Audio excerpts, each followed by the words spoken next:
తెలంగాణ రవాణా శాఖలోని పలు అంశాలపై మంత్రి పొన్నం ప్రభాకర్ రాసిన లేఖను స్పందించారు కేంద్ర మంత్రి నితిన్ గడ్కరీ. రాష్ట్రంలోని institute of driving and traffic research ప్రకారం 2.5 కోట్ల జనాభాకు ఒక ఐడీటీఆర్ కి మాత్రమే అర్హత ఉంటుందని తెలిపారు.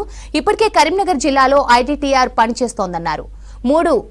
3D RTCS ఒక DTS కు రాష్ట్రం అర్హత సాధించినట్లు తెలిపారు. కొత్త ఆటోమేటిక్ టెస్టింగ్ సెషన్స్ స్థాపించడానికి, రిజిస్టర్ చేయడానికి రాష్ట్ర ప్రభుత్వాలకు అధికారం ఉందని తెలిపారు.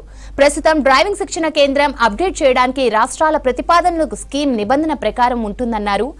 ఆటోమేటిక్ స్టేషన్లకు కేంద్ర ప్రభుత్వం 30% గ్రాంటింగ్ అందిస్తుందన్నారు. మంత్రిత్వ శాఖ నోటిఫై చేసిన జిల్లాలకు 1,50,00,000 కేటాయిస్తుందన్నారు గడ్కరీ.